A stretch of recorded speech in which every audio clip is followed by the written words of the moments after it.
What's going on, guys? Mike from FDT-TV here. Thanks very much for tuning in. This is my Arsenal versus Manchester City preview. Let's jump in.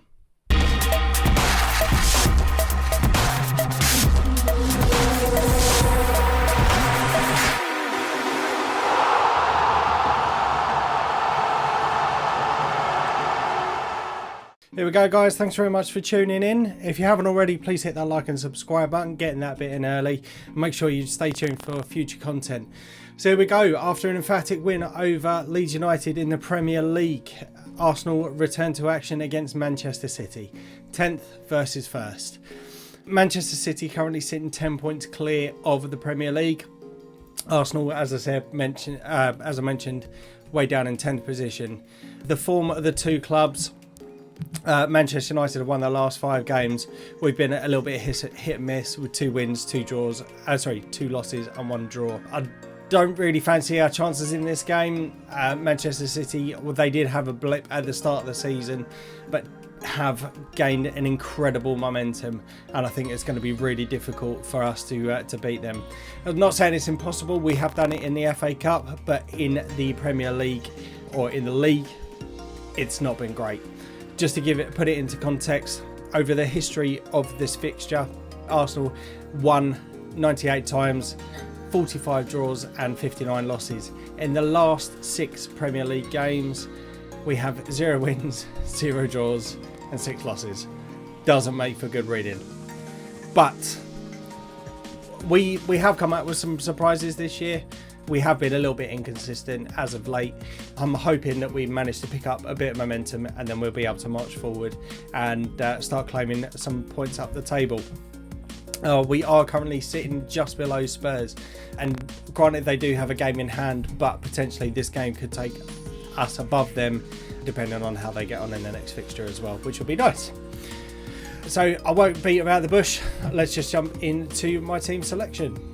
So there we go, guys. That is my team selection for this fixture. It's the standard formation that we have seen quite a lot this season. Granted, we do occasionally see some players swapping wings and whatnot, but I'm going for starting out the gates. This is how we line up.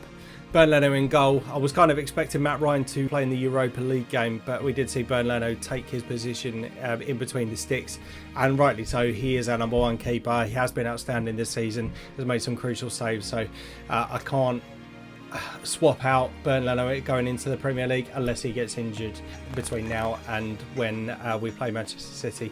The back line is a fairly standard back line that we're seeing just recently. Hector Bellerin in at right back, Rob Holding, David Luiz, obviously off the back of his red card suspension, but played an absolutely fantastic game against Leeds.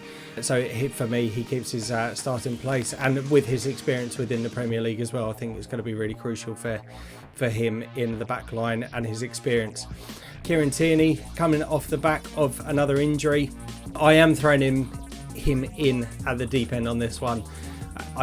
Potentially we could see further injuries to him, but I think we need to start him back. He has had a session back with the squad, so it may be a long stretch for him to be in the team, but we do have covering Cedric Suarez at the moment, and he has been actually pretty good. Going into the midfield, again, Thomas Partey is still out injured. Granit Xhaka has been solid since he's come back from his suspension a few months ago. So for me, Dani Ceballos and Granit Xhaka are the 2 obvious men in the centre of the pitch. Dani Ceballos, again, we have seen him coming up with some outstanding passes, and I think we should make for a permanent move for him in the summer if we can afford it. Going into the attacking 3, so Bukayo Saka has been dropped for this particular game. Again, there's nothing against Bukayo Saka. I've literally gone for this purely due to the number of games he's had this season and also his age. Pepe did have a run of good form fairly recently, so I think it's only fair for him to get a position back into the team. Martin Ødegaard, I have gone for him again in the centre of the midfield, or the attacking midfield. Again, from what we've seen, he did have his first start against Leeds, and I thought it was absolutely outstanding. His work rate, his passing ability, his movement, I think he's a phenomenal player. And again, he's one of the creative players that we have been missing. And again, I'm only going for him over Emil Smith-Rowe just due to his age. I'm not saying that Odegaard is leaps and bounds better than him. I've only seen him in the short space he's been with us, but he's got a lot of promise. Aubameyang, an outstanding hat-trick, his first Premier League hat-trick against Leeds, goes in at the left, and we have seen Alex Lacazette drop for the last few games, so I would like to see him back into the starting lineup. I think we will see the likes of Willian come on in this game. Again, he's another player who does bring a lot of experience, hasn't really hit the ground running, but we you never know, this might be his game where he comes alive. I'm not saying he should start. The boss has come out and said he hasn't hit the heights he thought he would hit, but he does work hard in training, so he obviously sees something in the player that we don't. But we'll just have to see if that actually comes out. And you never know, he might come on, might get a goal, and the fans will love him for it. So yes, that is my team selection. I think, like I said, the signs are not reading for a particularly positive match. You never know, we might surprise them, but I can see us getting a 2-0 loss on this one. Fingers crossed we don't. And yeah, thanks very much for tuning in, and we'll catch you on the next one. Come on, you Gunners! Hi guys, thanks for watching. Please hit that like button and subscribe. See you next time.